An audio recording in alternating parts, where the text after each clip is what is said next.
ये quadrangular series जो है आज अपने अंजाम पर कहीं ना कहीं पहुंच गई और आज और इस अंजाम के पहुंचते वक्त जो टीम जीती है वो है कुवैत। जहां कुवैत ने फाइनल में नेपाल को अगर आप देखें एक बहुत ही क्लोज कॉन्टेस्ट में 3 रन से हराकर इस मैच को जीता और इसी के साथ साथ उन्होंने इस क्वाड्रेंगुलर सीरीज को भी अपने नाम किया। जी हाँ, इस पूरे मैच में एक बहुत स्ट्रॉन्ग मैसेज जो है वो कहीं ना कहीं नेपाल के लिए निकल कर आता है। वो मैसेज क्या है? वो क्लियर मैसेज है नेपाल के लिए कि क्या ये मैच जो है, जो घटा है ये मैच नेपाल के पर्सपेक्टिव से उनके लिए एक बहुत बड़ा मैसेज भेजा गया है नेपाल के पूरे डगआउट की तरफ से। वो क्या है वो आपको आगे जरूर हम समझाने की कोशिश करेंगे। वहीं पर कुवैत ने भी एक स्टेटमेंट यहां पर जरूर अपने परफॉर्मेंस से देने की कोशिश की है, खास करके एशिया ईएपी रीजनल फाइनल्स के से पहले। लेकिन क्या कुवैत ये परफॉर्मेंस वहां रिपीट कर टॉप 3 में आकर T20 वर्ल्ड कप में जगह बना पाएगा या नहीं, इस पे भी आगे इसी वीडियो में आपके सामने अपनी राय जरूर रखेंगे। लेकिन आज जो यहाँ पर मैच हुआ है एक कमाल का मैच हुआ है। शुरू में अगर हम देखें आज दोनों ही मैच बड़े क्लोज, बिल्कुल जो पहला वाला मैच था थर्ड प्लेस का, नो डाउट वो हांगकांग जीत गया और 1 रन से जीता और तीसरे नंबर पर हांगकांग ने फिनिश किया। एक ओवर में 28 रन चाहिए थे कतर को, 26 रन मार दिए लेकिन 1 रन रह गया और वो मैच कहीं ना कहीं डिफेंड करने वाली टीम जीत गई हांगकांग। और आज भी सेकंड मैच एक ओवर में 11 रन चाहिए थे और वहां पर उसके बाद फिर 4 गेंदों में 4 रन चाहिए थे लेकिन विकेट एक बचा था और फिर से डिफेंड करने वाली टीम यानी कुवैत जीत गई। कुवैत बन गई चैंपियन। दूसरे पे फिनिश किया नेपाल ने, तीसरे पे हांगकांग ने और चौथे पे कतर ने। अगर हम बात करें, कतर अपने चारों मैचेस हारा है। क्या कुछ घटा है इस मैच में? प्लीज आपसे रिक्वेस्ट है कि इस पूरे एनालिसिस को जरूर सुनते हुए जाइएगा लास्ट तक ताकि आप काफी कुछ यहां पर समझ पाएंगे और क्या मैसेज नेपाल के लिए क्लियर हम नहीं टीम नहीं छोड़कर दिया है वो आपको बताते हुए जरूर जाएंगे। एंड शुरुआत करते हैं हमेशा की तरह फेस बाय फेस कंपैरिजन में। वहां जानने की कोशिश करते हैं पहले कि वहां से क्या कुछ पता चलता है, फिर आगे बढ़ते हैं। बिल्कुल। और अगर हम फेस बाय फेस की बात करें 1 से 6 ओवरों की, तो कुवैत ने 71 रन बनाए 1 विकेट के नुकसान पर। वहीं नेपाल ने 38 रन किए 4 विकेट के नुकसान पर। पहला फेस कुवैत के नाम रहा। वहीं 7 से 15 यानी कि मिड फेस की बात करें तो यहाँ 78 रन कुवैत ने जोड़े 4 विकेट के नुकसान पर। और इसी मिड फेस में नेपाल ने 63 रन जोड़े 4 विकेट के नुकसान पर। यह फेस भी आप कहें कुवैत के नाम रहा और काफी करीब से रहा, लेकिन जरूर है आप T20 में यार 1-2 रन भी काफी। बिल्कुल सही। देखिए 3 रन से मैच हार। जरूर सही कहा आपने। और डेथ फेस की बात करें 16 से 20 की, तो यहाँ पर कुवैत ने 25 रन किए सिर्फ और 2 विकेट उन्होंने गंवाए। और वहीं नेपाल ने इस फेस पे 70 रन जरूर बनाए पर 2 ही विकेट बचे थे और टीम हारी इस फेस पे। लेकिन 70 रन जरूर इस फेस में नेपाल ने बना। ये फेस नेपाल के नाम जरूर रहेगा क्योंकि इतने ज्यादा विकेट नेपाल के गिर चुके थे। 15 ओवर तक 8 विकेट टीम ने। 10वें नंबर के बल्लेबाज बैटिंग कर रहे थे बिल्कुल। तो कहीं से भी उम्मीद नहीं थी कि ऐसा कुछ होगा, टीम इतना पहुंच ही पाएगी। शायद 30-40 रन जोड़ते, लेकिन लास्ट फेज जो रहा वो नेपाल के नाम ही रहा है, अगर आप यकीन करें। बिल्कुल सही कहा आपने। डेफिनेटली जीत यहाँ पर लास्ट में कुवैत को मिली। उसके आगे बात जरूर करेंगे, लेकिन आप फेस का डिफरेंस देखिए एक वक्त पर कि लास्ट फेज में 70 रन टीम ने जोड़ दिया, खास करके 2 प्लेयरों ने। आगे बात जरूर उनके बारे में होगी। 39 डॉट बॉल्स कुवैत, नेपाल ने 43 डॉट बॉल, 7 ओवर करीब डॉट बॉल्स खेली है। इसमें थोड़ी सी कमी यहाँ पर आ सकती थी, लेकिन उसका क्रेडिट कुछ और प्लेयर को भी यहाँ पर जाता है। चलिए शायद 20 ओवर खेल लेते तो भी शायद मैच जीत जाते। बहुत सारी चीजें यहाँ पर सवाल निशान खड़े कर गई है नेपाल के सामने। उनकी बैटिंग में बात जरूर करेंगे। चलिए यहाँ बात करते हैं कुवैत के बैटिंग डिपार्टमेंट की। एंड शुरुआत बड़ी धमाकेदार की कुवैत में। अगर हम बात करें बहुत ही तेज तरार शुरुआत यहाँ पर मिली और रॉकेट की 40 के आसपास भी कोई विकेट यहाँ पर नहीं, 49 पर पहला विकेट गिरा तो बहुत जबरदस्त शुरुआत यहाँ पर मिली। लेकिन एक बार जो एक विकेट गिरा, खास करके दूसरा विकेट जब गिरा उसके बाद जो है विकेट एक के बाद एक गिरते ही चले गए। टॉप कॉन्ट्रीब्यूटर जो है रविजा संदारुवन 63 बहुत अच्छा खेले हैं ये इस टूर्नामेंट में, इस सीरीज में अपनी टीम के लिए। शिल्टो एंटोनो 26 किए, इनके बल्ले से रन निकलते आए हैं। अमन उस्मान पटेल ने 23 किए। मीत भावसर से थोड़ा और एक्सपेक्टेड था। इस सीरीज के कॉन्टेक्स्ट में हम कह रहे हैं कि वो इससे बेटर कर सकते हैं क्योंकि वो बहुत अच्छे बल्लेबाज हैं। लेकिन यहाँ पर 8 गेंदों में 16 रन उन्होंने किए। उसके बाद लगातार विकेट गिरते गए। मोहम्मद उमेर 7, बिलाल ताहिर रन आउट हो गए। मोहम्मद असलम ने 15 गेंदें ले ली 13 में। यहाँ पर वो थोड़ी सी गेंदें बचाकर स्कोर को 185 या 90 के आसपास ले जा सकते थे। यहाँ पर उन्होंने कुछ ज्यादा ही गेंदें ले ली। ये हम उस वक्त की बात कर रहे हैं जब कुवैत बल्लेबाजी कर रहा था। ये अभी आपको रिजल्ट पता तो आपको लग रहा है मैच तो जीत गए, नहीं, ये तब की बात हो रही है, तभी एनालाइज समझना इतना हर किसी के बस की बात होती नहीं है कि हम ये उस वक्त की बात कर रहे हैं जब कुवैत बल्लेबाजी कर रहा था, तो 15 गेंदों में 13 रन, डेथ ऑफ फेस में बहुत ही ज्यादा स्लो इनिंग थी, उसमें बेटर वो और कर सकते थे। And over to bowling department of Nepal team की बात करें, अगर शुरुआत खराब रही लेकिन उसके बाद एक जोरदार वापसी नेपाल के बॉलर्स ने की, और ऐसा हम बिल्कुल नहीं कह सकते कि ज्यादा स्कोर हो गया था, बहुत अच्छे स्कोर में नेपाल के बॉलर्स ने रोक लिया था कुवैत की टीम को। क्या कहें? बिल्कुल सही कहा आपने। और अगर हम देखें जिस तरीके से बॉलिंग यूनिट ने जो काम किया, खासकर करंट काफी जब एक्सपेंसिव जा रहे थे ओवर में अपने, उसके बावजूद अदर बॉलर्स ने थोड़ा सा बैकअप किया, रन्स को थोड़ा थामा। सोमपाल कामी का काफी अच्छा रहा है। अगर हम देखें ये जो क्वाड्रेंगुलर सीरीज है अच्छा रहा है उनका, इतना अगर हम कहें तो एक आध डेथ ओवर के बाकी अच्छा ही वो थोड़ा कंसिल जरूर रहा, लेकिन उनकी आउटिंग बहुत अच्छी रही। वहीं पर ललित राजवंशी आज खासे एक्सपेंसिव, हॉरिबल डे है उनका। जरूर क्रिकेट है, नंबर्स देख के लग नहीं रहे कि ललित की हो सकती, बिल्कुल ऐसा कि क्रिकेट है, बस यही हमें सिखाता है, कभी ऊपर कभी नीचे हो जाता है। तो खैर उसके बाद नंदन यादव ने काफी अच्छा ब्रेक थ्रू भी उन्होंने दिलाया, बिल्कुल बहुत अच्छा उनके लिए ये सीरीज, जो पहली सीरीज इंटरनेशनल में आई, काफी अच्छी आई है उनके लिए। और कुशल भुरतेल ने भी एक विकेट यहाँ निकाला, त्रिपंजित सिंह एरी को एक ही ओवर मिला, विकेट में मिला। बिल्कुल, तो क्लियरली है यहाँ पर करण केसी और ललित राजवंशी जो है वो बहुत ज्यादा एक्सपेंसिव साबित हुए हैं। ललित राजवंशी अगर आप देखें जो उनका स्पेल आया, और करण केसी जो शुरू में जब उन्होंने पावर प्ले में गेंद कराई, लेकिन उसके बावजूद भी बाकी जो गेंदबाज रहे, उन्होंने सोमपाल है, नंदन है, कुशल भुरतेल ने क्रूशियल विकेट निकाला, इन सब ने मिलकर कहीं ना कहीं फिर भी एक अच्छे टोटल तक जो गेटेबल टोटल था उसको रोक लिया, क्योंकि पिछली बार कुवैत 184 पहुंचा था, इस बार 174, 10 रन कम थे। तो डेफिनेटली आपको बहुत क्रेडिट देना पड़ेगा कि 49 पर 0 कुवैत होने के बावजूद भी 174 पर रोका। क्रेडिट आपको नेपाल के बॉलर्स को देना पड़ेगा जिन्होंने अच्छी वापसी यहां पर जरूर की। उसके बाद अब आते हैं चेस डिपार्टमेंट की तरफ, और यहां पर चेस की अगर हम बात करें तो डेफिनेटली दोनों मैचेस में अगर आप देखेंगे तो सबसे पहले ये स्कोर कार्ड आपके सामने मौजूद है,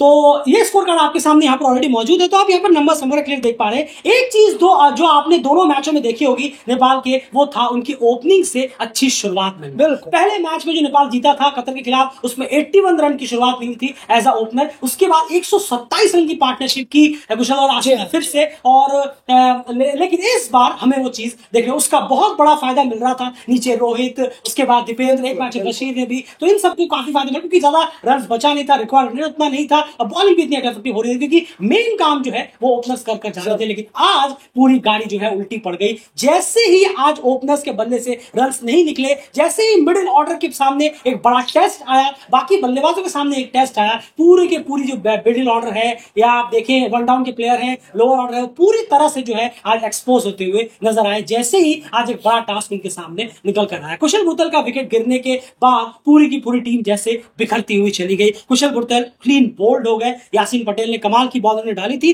बॉलिंग की बात बाद में होगी। कुशल भुरतेल 3 रन, आसिफ से एक तेज शुरुआत जरूर दिलाई। अब ये हो जाता है एक और आप जो कहते हैं ना कि बह जाना, ये आसिफ जो आउट हुए हैं ये उसी का शिकार थे। क्या कहेंगे आप? अभी कुशल भुरतेल बोल्ड हुए हैं और ओपनिंग पेयर बहुत क्रूशियल रहा है। जब भी इस सीरीज में नेपाल ने मैच जीता है, दोनों मैचेस में चेस करते हुए, उसके बावजूद आसिफ कुछ ज्यादा ही नहीं बह गए। नहीं, बिल्कुल सही कहा। ऑलरेडी 11 पे 21 में खेल रहे थे, 190 की स्ट्राइक रेट। बिल्कुल जिम्मेदारी बनती है कि आप थोड़ा सा लंबा जाया जाए, थोड़ा सा टिका जाए, रुका जाए, उसके पार्टनरशिप बिल्डअप करें, क्योंकि पार्टनरशिप करने वाले प्लेयर तो आप थोड़ा सा वक्त लेकर भी आप इतना भी T20 फास्ट, ये देखते हुए कि अभी एक विकेट गिर गए जो फॉर्म में थे। बिल्कुल T20 क्रिकेट सुपर फास्ट है, लेकिन इतना भी सुपर फास्ट नहीं है कि बिल्कुल 5 ओवर का ही गेम है। 120 बॉलें हैं यहाँ, और बाउंड्रीज भी छोटी है। जी हाँ, जरूर, बिल्कुल सही कहा आपने। तो थोड़ा सा सेट कर थोड़ा सा प्लान कर आप इनिंग को T20 में भी खेल सकते हैं। हमने कई इनिंग हमने भी देखी है, आसिफ ने खुद अपनी आंखों से देखी होगी कई ऐसी इनिंग। थोड़ा सा यहाँ सेट हो सकते हैं, तो आसिफ को ये काम जरूर करना चाहिए था। अपना विकेट देकर गए हैं वो, तो इसलिए उनका फॉल्ट है कि हाँ, ये उनकी गलती है कि वो अपना विकेट देकर गए।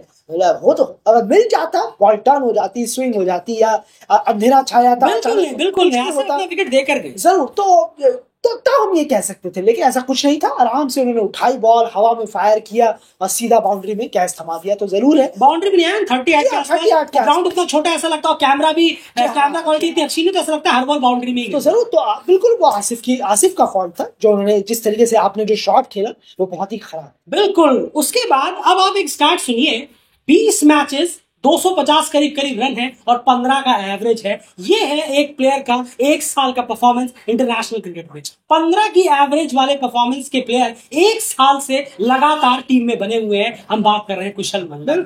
ना वो ओडीआई में खुद को प्रूव, ओडीआई में तो रहने दीजिए, वो उसमें तो खैर बात ही नहीं है। T20 में भी वो खुद को प्रूव करते हुए नजर नहीं आते। सबसे फास्टेस्ट सेंचुरी वगैरह सब उनके नाम रिकॉर्ड ऑलरेडी हो चुका है, मेरे ख्याल से एस्टोनिया के बाद उन्हीं का है, जो साइन चौहान उनके बाद। लेकिन परफॉर्मेंस के बेस पर कुशल मल्ला लगातार टीम में अपनी जगह जरूर बना लेते हैं। ना उनके बदले से कोई परफॉर्मेंस निकल कर आती है, ना वो कुछ परफॉर्म करते हैं। 15 की एवरेज वाला साल भर साल टीम में बना हुआ है, खेले जा रहे हैं। मुझे समझ नहीं आता कि जो कोच होते हैं, सेलेक्टर्स होते हैं, मैनेजमेंट होते हैं, उनकी आंखों में पट्टी ये कैसी पड़ी होती है, या किसी पॉलिटिक्स में वो टीम में बने हुए हैं। ये समझ से परे कहीं ना कहीं हो जाता है, क्योंकि किसी भी सूरत में कुशल मल्ला जस्टिफाई नहीं करते या कि वो क्यों नेपाल की टीम में खेले, चाहे वो कोई भी फॉर्मेट हो, T20 हो या ओडीआई हो। अगर आप 1-2 परफॉर्मेंस को देखकर बहुत एक्साइटेड हो जाते हैं तो आप क्रिकेट देखना छोड़ दीजिए, कि कुशल मल्ला के कॉन्टेक्स्ट में हम कह रहे हैं। और वैसे ही दीपेंद्र सिंह हैरी ओडीआई में कोई भी ये प्रूव नहीं कर सकता कि दीपेंद्र सिंह हैरी ओडीआई में कर क्या रहे हैं। 1-1.5 सालों से उनकी परफॉर्मेंस कुछ भी नहीं होती है, एकदम फालतू। और आप कह सकते हैं कि जो प्रूव ना कर पाए प्लेयर इतने मैचों बावजूद भी, उस कैटेगरी में आप उन्हें डाल सकते हैं लॉन्गर फॉर्मेट में, वो यहाँ पर करते हुए नजर नहीं आते। लेकिन फिर भी आराम से टीम में जमे हुए हैं। इसके बावजूद भी रोहित पुरैल 16 गेंदों में 7 रन, एंड वैसे ही वो लगता है पूरा प्रेशर फील कर रहे थे और उस पर अपना विकेट भी। बिल्कुल सही कहा आपने। 16 गेंदों में 7 रन, वो समझ में आ रहा है कि फुल प्रेशर में थे। बिल्कुल सही कहा आपने, और वो प्रेशर में अपना विकेट दिया। क्वाड्रेंगुलर सीरीज के फाइनल के प्रेशर में ये हाल है, वो एशिया ईएपी का प्रेशर होगा। वहां 3 टीमें और आ रही हैं तगड़ी। बहुत सही कहा आपने, और वहां उसकी तो खैर बात ही अलग है। और इससे बड़े ग्राउंड में होगा। जी हाँ, जरूर, बिल्कुल। यहाँ कितने ऐसे सिक्सेस गए जो वहां कैच आउट हो जाएंगे बाउंड्री पे। सब टीमों के लिए कह रहे हैं, ऐसे एक टीम के लिए नहीं। जी हाँ, बिल्कुल सही। और जरूर था कि रोहित पुरैल 16 बॉलों तक गए। प्रेशर देखिए, प्रेशर काफी था, और इस प्रेशर में सबसे अच्छा तरीका यही है कि आप थोड़ा सिंगल लें, और आसिफ भी इस प्रेशर को थोड़ा सा कर सकते थे कि तो बात हमने की है, वो आउट होके चले गए, लेकिन उसके बाद फिर रोहित भी चले गए। तो इस तरीके से एक क्रिकेट का जो प्लान बनाना चाहिए था, उसके बाद थोड़ा सा प्लान के साथ आगे बढ़ते, वो कुछ हमें यहाँ नजर आया। बिल्कुल सही कहा आपने, क्योंकि आसिफ और रोहित जो है डेफिनेटली इन पे एक बहुत बड़ा क्वेश्चन मार्क रहेगा कि आज का जो चेज नहीं हो पाया, इनके पीछे बहुत बड़ा रीजन रहा है। डेफिनेटली नीचे की बात आगे जरूर करेंगे। उसके बाद आते हैं दीपेंद्र सिंह हैरी। अभी कुछ वक्त पहले दीपेंद्र सिंह हैरी ने, मेरे ख्याल से एक रिकॉर्ड था जो उनके नाम था, जो वो अभी तक कभी भी डक पर आउट नहीं हुए थे T20I में, और आज वो रिकॉर्ड टूट। और वो पोस्ट जब हमने पिछली बार किया था तो उसमें कई नेपाली फैंस ही थे सारे, उन्होंने कहीं ना कहीं कमेंट किया। उसमें से एक बहुत सारे फैंस थे जिन्होंने कमेंट किया। उसमें उन्होंने कहा कि जब जरूरत होती है तब दीपेंद्र सिंह हैरी की एक भी इनिंग आप टीम के लिए नहीं देखेंगे। जब ज्यादा सबसे इंपॉर्टेंट मौके होते हैं, इंपॉर्टेंट जरूरत होती है, तब हमने उसमें एक ही चीज रिप्लाई की कि देखिए वो तो एक अलग मुद्दा है, उसको तो अलग से बात हो सकती है, विकेट भी लगातार उठाता रहता है, लेकिन ये हमने स्ट्रिक्टली रिकॉर्ड के बेसिस पर पोस्ट किया है, उसी पे हम स्टिक रहेंगे। लेकिन देखिए खुद नेपाल के फैंस जो है, कई सारे फैंस हैं, बहुत सारे ऐसे भी हैं जो एकदम पट्टी नहीं बांध लेते हैं। पट्टी बांधने वाले फैन आपको सब जगह मिलेंगे, लेकिन हम यहाँ नेपाल की बात कर रहे हैं। तो क्या हम उनके स्टेटमेंट को गलत साबित कर सकते हैं?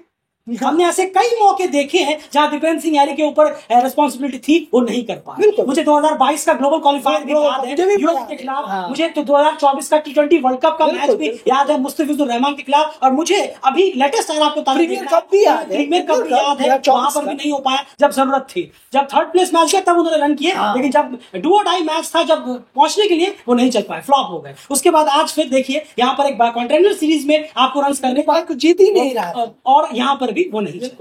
तो क्या हम उनके उस कमेंट को, स्टेटमेंट को गलत साबित कर सकते हैं? नहीं साबित कर सकते। ना दीपेंद्र सिंह हैरी ये साबित कर सकते हैं कि नहीं, वो सही मौकों पर, इंपॉर्टेंट मौकों पर अपनी टीम के काम आए हैं। यहां तो हमें वो बिल्कुल भी नजर नहीं आता है। उसके बाद बात करते हैं बशीर अहमद, गुलशन जहाँ, सोमपाल कामी, सब उसी में कहीं ना कहीं बहते हुए चले गए। गुलशन जहाँ की परफॉर्मेंस में बहुत डिप आया है। 2023 वाले गुलशन जहाँ और अभी के गुलशन जहाँ में बहुत डिप आया है। पता नहीं क्या कुछ सर्वर में चढ़ गया है क्या, मतलब समझ रहे हैं आप, चढ़ने से हमारा मतलब है जो फेम, मनी, और मुझे कौन निकालेगा, कहीं सब चढ़ ना गया हो। खैर बहुत जबरदस्त ग्राफ गिरा है उनका परफॉर्मेंस पे। एंड बशीर अहमद के बारे में क्या कहेंगे? एक्स्ट्रा ऑर्डिनरी फाइट इस लड़के ने दिखाई है। इससे पहले भी रोहित के साथ उन्होंने एक कतर के खिलाफ इनिंग खेली थी, और लगातार उन्होंने डोमेस्टिक वगैरह में भी अच्छी इनिंग खेली है। बशीर अहमद डेफिनेटली एक स्ट्रॉन्ग परफॉर्मेंस देने में कामयाब रहे हैं इस टीम के लिए, और एक अच्छा मैसेज भेजने में कामयाब रहे कि कुछ अनडिजर्विंग प्लेयरों को निकाल कर मुझे एज ऑलराउंडर ट्राई करिए। बिल्कुल करिए, ये सब इनिंग से हो सकता है। देखिए ये क्रिकेट है, यहाँ पर आप बल्ले से या बॉल से ही बातें कर सकते हैं, मुंह से नहीं, और मुंह से नहीं कर सकते, और कहीं कोई जवाब आपको आप ही उल्टा गड्ढे में गिरेंगे, सारा मुंह चलाएंगे। और बशीर अहमद यही शानदार काम कर रहे हैं, उन्होंने इस सीरीज में बहुत अच्छा काम किया है। जिस तरीके से एक इनिंग स्लो खेली थी, जब टीम को कोई जरूरत नहीं थी हिटिंग विटिंग की, तब आराम से लेकर गए और जिताया। ये सोचने वाली बात है। बिल्कुल अनबीटन गए, और आज जब बहुत ज्यादा जरूरत थी टीम को हिटिंग की, तब उन्होंने बहुत कोशिश की, जहां कुछ उम्मीद भी नहीं थी। 8 विकेट गिर चुके थे, 90 शायद 90 ओवर पे 8 हो गए। बिल्कुल सही कहा आपने, और तब जाकर उन्होंने इस तरीके की इनिंग खेली। बस हम कमेंडेबल ही कह सकते हैं, तारीफ कर सकते हैं उनकी। अगर एक प्लेयर भी कोई साथ ऊपर से आ जाते तो वो इस मैच को आराम से नहीं पार लगा जाते, लेकिन ऐसा हुआ नहीं, वो अकेले पड़ गए। नंदन यादव ने इतनी कोशिश की, बहुत अच्छी कोशिश की, दोनों ही ने, नंदन यादव हो बशीर अहमद हो, बहुत शानदार इनिंग खेली, बहुत ही बेहतरीन इनिंग रही, पावरफुल हिटिंग रही, जितना कर सकते थे इन दोनों ने करके दिखाया। लेकिन थोड़ा सा सपोर्ट किसी का मिला ही नहीं। एक बॉलर होकर नंदन यादव, जिन्हें बैटिंग भी आती है, ऐसा नहीं है, बॉलिंग ऑलराउंडर आप कह सकते हैं। अभी और टेस्ट होने बाकी है उनका ऐसा बॉलिंग ऑलराउंडर, लेकिन आज कम से कम उन्होंने परफॉर्मेंस दिया है बल्ले से। ऐसा नहीं कि अभी से आप बॉलिंग ऑलराउंडर कहते हैं, अभी बड़े लेवल पर उनका ऑलराउंडर का टेस्ट अभी होना बाकी। बिल्कुल, तो अपने से कई गुना ज्यादा बढ़कर उन्होंने, नंदन ने और बशीर अहमद ने टीम के लिए जो इनिंग खेली वो बहुत काबिल तारीफ है, बहुत शानदार। बिल्कुल। अब उस मैसेज की मैं बात कर लेता हूं सीधा, उसके बाद बॉलिंग की तरफ चलेंगे। मैसेज देखिए क्लियर है, क्लियर कट एक मैसेज है कि अब जो गुट मार्कर टीम में बैठे हुए हैं, अगर आप उनको लेकर चलना चाहते हैं तो रिजल्ट्स आपके साथ में कभी नहीं आने वाले। आप कुछ नए प्लेयर्स लीजिए जो परफॉर्म कर रहे हैं, उनको मौका दीजिए। अब जो लड़के नए आएंगे, अगर उन्हें कुछ मौके मिलते हैं, अगर वो इतना परफॉर्मेंस नहीं कर पाते और जो 50-50 मैच खेलकर भी परफॉर्म नहीं कर पाते, तो आपको उनका रखने का फायदा है। बिल्कुल, डेफिनेटली क्लियर मैसेज है कि अब वक्त आ गया है कि आप एक आध 2-3 प्लेयर्स ने लेकर आए, और जो जिन्होंने फॉर ग्रांटेड लिया हुआ है अपनी जगह को, उन्हें निकालें टीम से। लेकिन क्या वो निकलेंगे, नहीं निकलेंगे, ये क्वेश्चन मार्क तो डेली क्रिकेट को भी कंफ्यूज करता है। हमने भी आपसे पूछा था कि क्या आपको लगता है सच में कि बहुत चेंजेस होंगे? देखिएगा, क्या पता चेंज ना हो, लगता तो फिर भी नहीं कि कोई चेंज होगा, लेकिन क्लियरली है मैसेज यही है कि कुछ यंग प्लेयर्स तैयार हैं जिन्हें आपको टीम में ले सकते हैं, उनको आप मैचेस खिला सकते हैं, बाहर टूरों पे लेकर जा सकते हैं। लेकिन क्या आप बोल्ड डिसीजंस लेंगे? क्या आप उन्हें हटाएंगे? मेरिट के दम पर डिसीजन लेना शुरू करेंगे? वो कोच, मैनेजमेंट और खास कोच तो अभी है नहीं है, लेकिन मैनेजमेंट और सेलेक्टर्स के ऊपर कहीं ना कहीं सीधे चीजें आ जाती हैं। आज का सीधा जो हार का ठीक रहा है, आप सिर्फ 4 जनों में फोड़ सकते हैं। आसिफ शेख ओपनिंग पे अभी आप कह सकते हैं, लेकिन मैं फिर भी कहूंगा आसिफ शेख बहुत बड़ी जिम्मेदारी उन पर थी, बहुत खराब शॉट लेकर आउट हुए। आसिफ, रोहित, कुशल मल्ला, दिव्येंद्र सिंह यादव, इन चारों के अलावा कोई भी और विलन नहीं है इस मैच में। विलन वर्ड यूज मत करिए, इन चारों के अलावा कोई भी और कल्प्रिट नहीं है इस मैच की हार के नेपाल के लिए। अगर बात शर्मनाक परफॉर्मेंस इन 4 बल्लेबाजों की तरफ से, यानी हम कह सकते हैं सीनियर प्लेयर्स की तरफ से, जो लगातार टीम में सालों से खेल रहे हैं, 3-4 सालों से। एंड बॉलिंग डिपार्टमेंट की बात करते हैं जरा कुवैत के, समझाने की कोशिश करेंगे कैसे ये जाल बुना कुवैत के बॉलर्स। बिल्कुल, और अगर आप कहें तो यासिन पटेल और अनुदीप ने जो बॉलिंग कराई, उन्होंने कमर तोड़ के रख दिया, कहना होगा। जिस तरीके से शानदार अनुदीप, जो कि डेब्यूटेंट थे, लोग फर्स्ट टाइम को बॉलिंग दी गई, यहाँ पर मैच में आए,